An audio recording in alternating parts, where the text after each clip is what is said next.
L'histoire des Juifs de France, eh bien c'est parti pour un nouveau numéro en compagnie comme tous les jours de Christophe Dard. Et nous allons évoquer aujourd'hui avec Christophe plus précisément une des dates les plus tragiques de la Shoah en France, celle du 6 avril 1944. Ce jour-là se déroule la rafle des enfants d'Izieu dans le département de l'Ain. 44 enfants âgés de 4 à 16 ans et 7 éducateurs, tous juifs, sont arrêtés sur ordre de Klaus Barbie, surnommé le boucher de Lyon, dans une maison qui accueillait depuis plusieurs mois des enfants juifs pour les protéger des persécutions antisémites.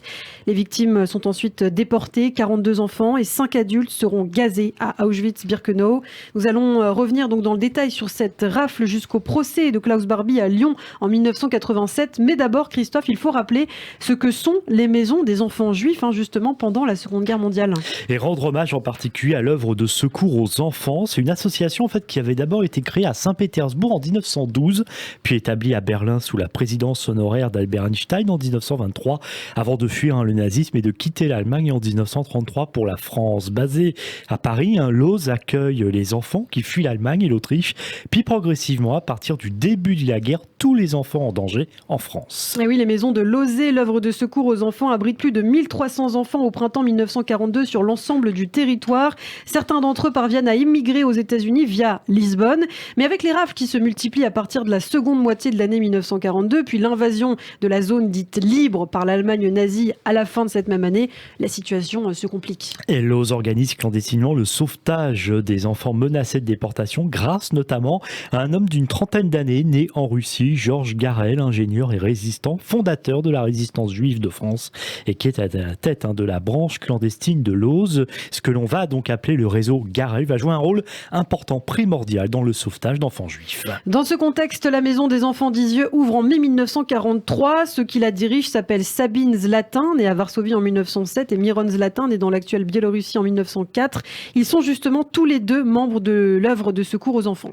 Et parlons d'abord effectivement de Sabine Zlatin, de son vrai nom, Schwartz, étudiante en lettres et en histoire de l'art et milite au Bund, c'est l'Union générale des travailleurs juifs de Lituanie, Pologne et Russie. Dans les années 1920, elle arrive en France, à Nancy. C'est là qu'elle rencontre un étudiant en agronomie, Miron Zlatin. Ils se marient et ensemble ils dirigent une ferme avicole dans le Nord et ils sont naturalisés tous les deux, donc naturalisés français en 1939, à la veille de la Seconde Guerre mondiale. Et d'ailleurs, elle sera infirmière de la Croix-Rouge, Sabine, et s'installe avec son époux à Montpellier. À partir de là, il s'engage effectivement dans le sauvetage d'enfants juifs à partir des camps d'internement où ces enfants sont détenus.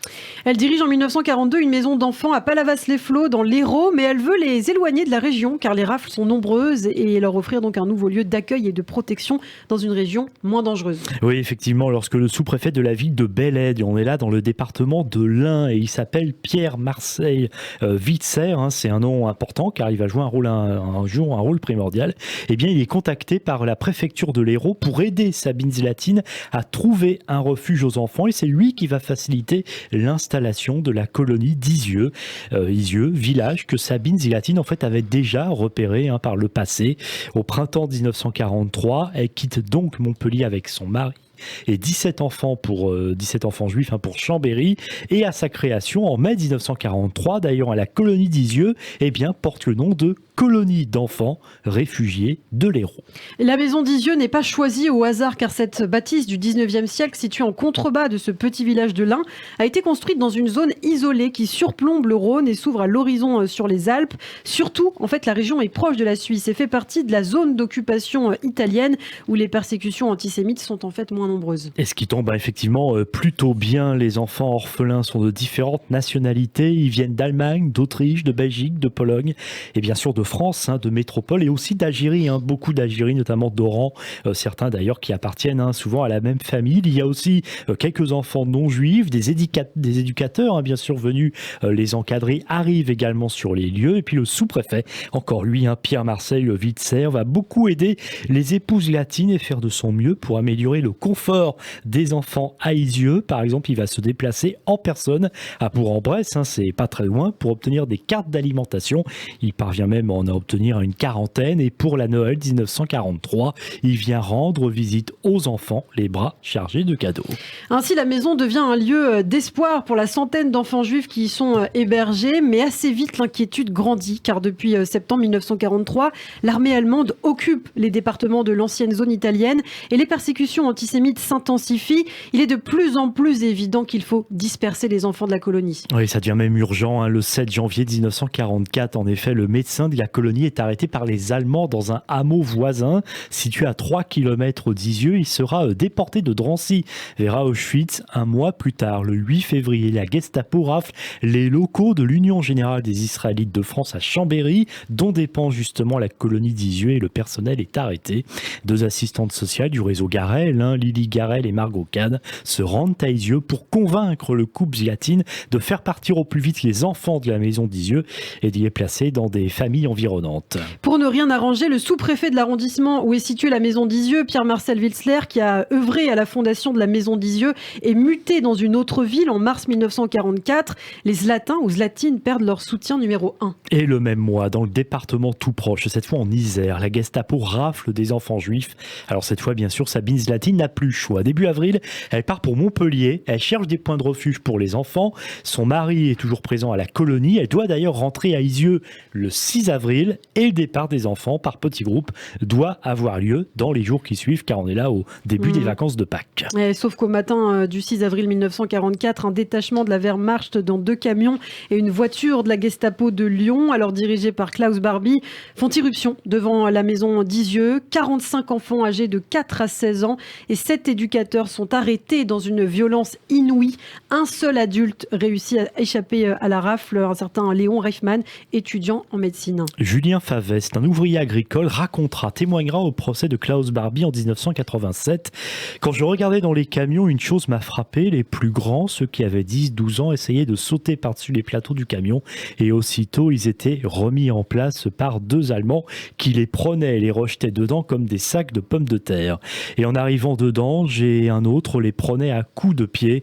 L'ouvrier agricole ajoute: j'ai vu monsieur Zlatine, le directeur de la colonie, qui s'est levé de dessus le banc du camion et il a crié à mon patron qui était sur la porte: monsieur Perticose, ne sortez pas, restez bien calé chez vous. Et puis un soldat allemand lui a enfilé sa mitraillette dans le ventre et un grand coup de pied dans les tibias.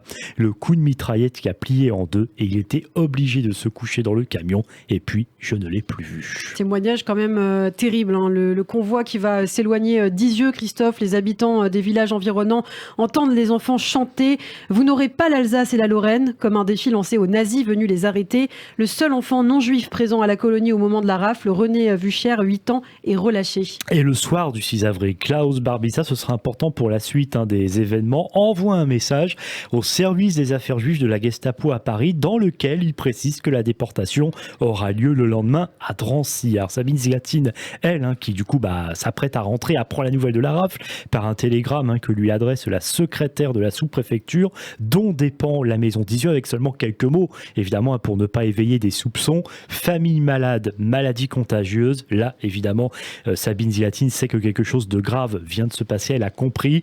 Elle se rend donc immédiatement à Vichy. Elle rencontre le secrétaire général au maintien de l'ordre, un certain Joseph Darnan. Il faut quand même avoir du courage pour y aller. Elle tente d'ailleurs de faire libérer les enfants d'Isieux arrêtés. Darnan menace finalement de la faire arrêter elle-même. Merci beaucoup Christophe pour cette première partie de l'histoire des Juifs de France consacrée à la rafle des enfants d'Isieux en 1944. La suite au prochain numéro de cette émission.